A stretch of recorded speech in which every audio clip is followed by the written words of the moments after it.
Olá, estimado irmão e irmã na fé em Jesus Cristo.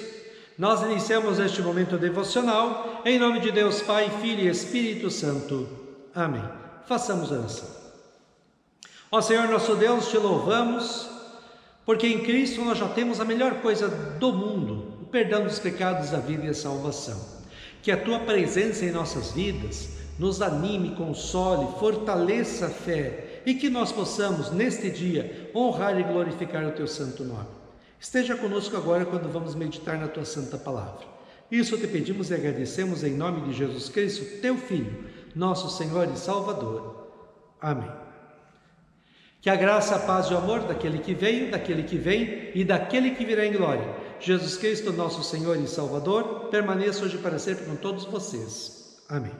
Queremos meditar nas palavras de Jeremias, capítulo 32, versículos 1 a 5, que diz assim: Palavra que foi dita a Jeremias da parte do Senhor, no 10º ano do reinado de Zedequias, rei de Judá, ou o 18º ano do reinado de Nabucodonosor. Ora, nesse tempo, o exército do rei da Babilônia cercava Jerusalém, e o profeta Jeremias estava preso no pátio da guarda, que estava no palácio do rei de Judá, pois Zedequias, rei de Judá, o havia encerrado, dizendo: Como você ousa profetizar que o Senhor Deus disse que entregará esta cidade nas mãos do rei da Babilônia e que este a conquistará? Como ousa dizer que Zedequias, rei de Judá, não escapará das mãos dos caldeus, mas infalivelmente será entregue nas mãos do rei da Babilônia, vindo a falar com ele pessoalmente e vendo-o face a face?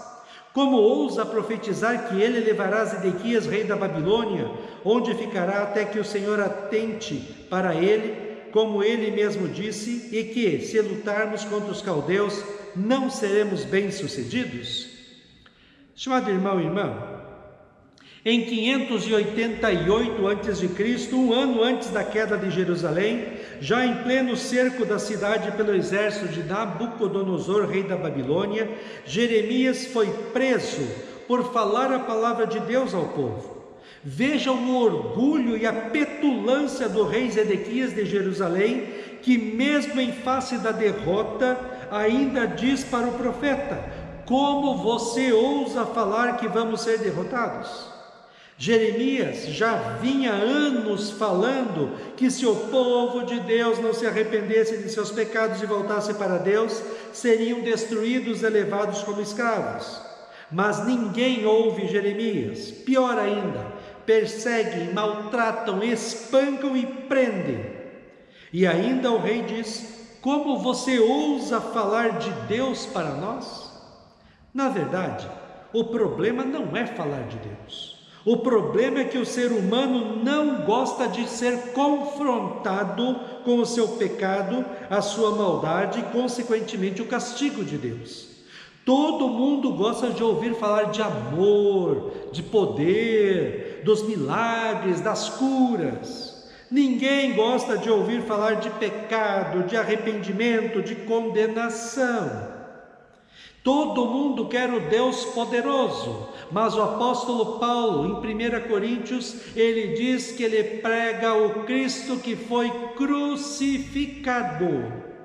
É como um doente que não quer que fale que ele está doente, porque para não precisar tomar remédio. Ele está se enganando. Mas não foi só com Jeremias que isso aconteceu, não. Lembra, por exemplo, quando Jesus estava frente a frente com o sacerdote e falou a verdade para ele? O que aconteceu? João 18, 22 diz: Quando Jesus disse isso, um dos guardas do templo que estavam ali deu-lhe uma bofetada e disse: Isso é maneira de falar com o grande sacerdote? Também em João 19, 2 e 3 diz assim: Depois os soldados fizeram uma coroa de ramos cheios de espinhos e a puseram na cabeça dele e o vestiram com uma capa vermelha. Chegavam perto dele e diziam: Viva o rei dos judeus! E davam bofetadas nele. Deus ama tanto o ser humano, mas o ser humano se recusa a reconhecer os seus pecados, sua pequenez e fragilidade e a sua necessidade de Deus. Continua a viver de maneira orgulhosa e petulante perante Deus e a sua palavra. E continua a dizer para aqueles que pregam a palavra de Deus em sua verdade: como ousa afirmar isso? Todo mundo quer ser agradado, quer ser elogiado, todo mundo quer ser admirado. Mas a realidade dura é que todos nós, seres humanos, somos pecadores, perdidos e condenados ao inferno, como diz Romanos 3. Não há uma pessoa que faça o que é certo, não há ninguém que tenha juízo, não há ninguém que adore a Deus. Todos se desviaram do caminho certo, todos se perderam. Não há mais ninguém que faça o bem, não há ninguém mesmo.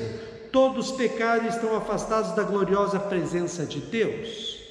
Mas também a palavra de Deus nos diz que Deus nos ama e através do sacrifício de Cristo na cruz, Deus nos perdoa, nos acolhe e nos adota como seus filhos e filhas, como diz 1 João 3,1.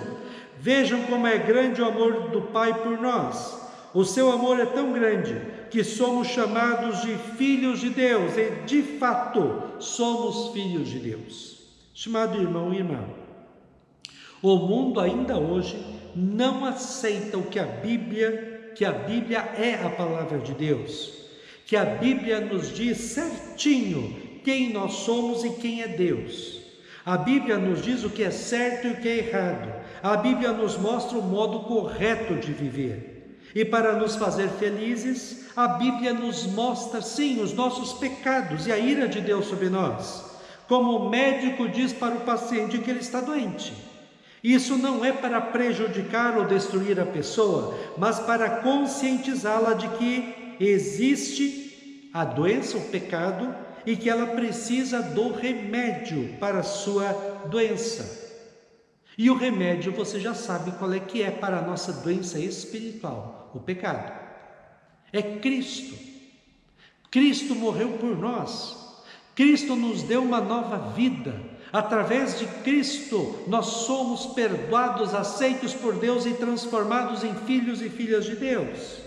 1 João 7 diz: o sangue de Jesus, o Filho de Deus, nos limpa, nos purifica de todo o pecado. O rei Zedequias tinha junto dele várias pessoas que também se chamavam de profetas de Deus e diziam mentiras para ele e para o povo. Uma delas era que eles sairiam vencedores do cerco da cidade e nada de mal lhes aconteceria.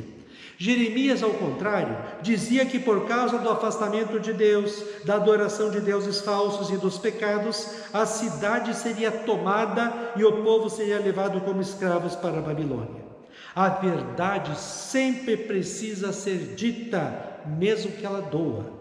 Precisamos falar para este mundo, começando pela nossa família, de que o que é errado, e por mais fácil que seja fazer o errado, vai dar errado. E o certo é certo, e fazendo certo, mesmo que dê mais trabalho, vai dar tudo certo. E o certo que dá felicidade é a vida vivida na fé em Cristo, na esperança da vida eterna nos céus e no amor de Deus acima de todas as coisas e amor ao nosso próximo como a nós mesmos. Jesus já dizia assim em João 8, 31 e 32: se vocês permanecerem na minha palavra, verdadeiramente vocês serão meus discípulos, conhecerão a verdade e a verdade os libertará. Amém. Façamos oração.